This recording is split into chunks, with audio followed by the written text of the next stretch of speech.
సిలువ విలువను తెలియచేసే ఒక అద్భుతమైన మరియు హృదయాన్ని కదిలించే చిన్న కథ. సిలువ భారం కాదు, అది ఒక బలం. ఒక రాజ్యంలో నలుగురు శిల్పులు ఉండేవారు. ఒకరోజు రాజు వారిని పిలిచి, మీలో ఎవరైతే అత్యంత అందమైన సిలువను తయారు చేస్తారో వారికి గొప్ప బహుమతి ఇస్తాను అని ప్రకటిస్తాడు. నలుగురు శిల్పులు పనిని మొదలు పెడతారు. మొదటి శిల్పి బంగారంతో మెరిసిపోయే సిలువను తయారు చేస్తాడు. దాని మీద రత్నాలు పొదిగి చూసేవారి కళ్ళు మిరుమిట్లు గొలిపేలా చేస్తాడు. రెండవ శిల్పి చందనపు చెక్కతో సువాసన వెదజల్లే సిలువను చేస్తాడు. అది చాలా మృదువుగా, చూడంగానే ఆకర్షణీయంగా ఉంటుంది. మూడవ శిల్పి పాలరాతితో తెల్లగా, పరిశుభ్రంగా ఉండే సిలువను చెక్కుతాడు. అది చాలా హుందాగా కనిపిస్తుంది. మొదటి ముగ్గురు లోకంలో మెచ్చేలా బంగారం, చందనం, పాలరాతితో సిలువలను చేశారు. అవి చూడడానికి ఎంతో ఆకర్షణీయంగా ఉన్నాయి. నాలుగవ వ్యక్తి ఒక సాధారణమైన వ్యక్తి. అతడు పూరి గుడిసెల్లో నివసించేవాడు. మోకరిల్లి ప్రార్థన చేస్తున్నాడు. అయితే అతడు అడవిలోకి వెళ్ళి ఒక పాత మొద్దు లాంటి కర్రను తెచ్చుకొని చెక్కుతున్నాడు. దానిపై ఎటువంటి రంగులు వేయలేదు, ఎటువంటి రత్నాలు పొదగలేదు. కానీ ఆ సిలువను తయారు చేస్తున్నంతసేపు తన కన్నీళ్లతో ప్రార్థన చేస్తూ, యేసు అనుభవించిన బాధను ధ్యానం చేస్తూ దానిని పూర్తి చేశాడు. రాజు అందరినీ పిలిచి, మీరు చేసిన సిలువలను మీ భుజాలపై వేసుకొని కోట చుట్టూ 3 సార్లు తిరగాలి అని చెప్తాడు.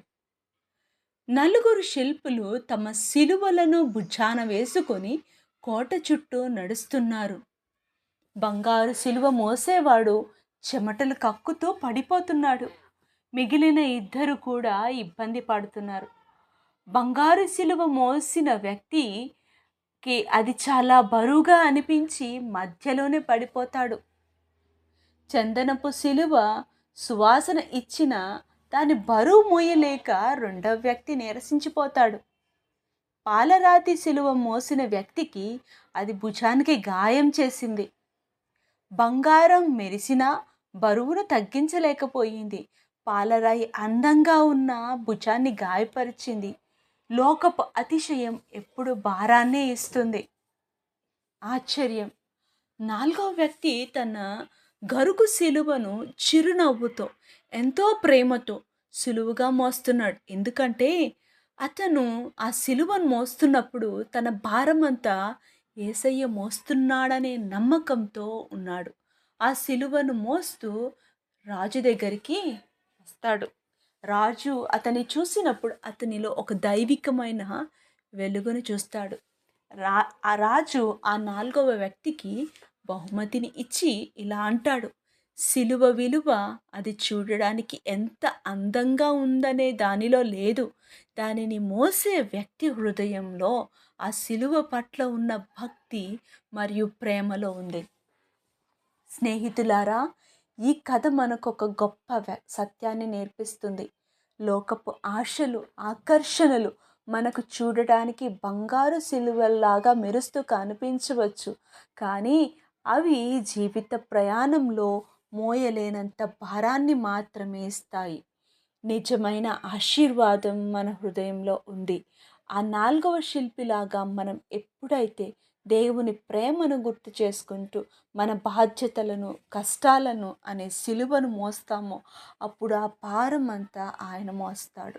ఆయన మనకు ఇచ్చే ధనం, ఐశ్వర్యం మాత్రమే కాదు, లోకం ఇవ్వలేని సమాధానం ఆయన ఇస్తాడు. గుర్తుంచుకోండి, మీరు దేవుని రాజ్యానికి మొదటి స్థానం ఇస్తే మీ జీవితంలో ఏ కొరత ఉండదు. అంధకారంలో ఉన్న నిధులను ఆయన మీకోసం బయలుపరుస్తాడు.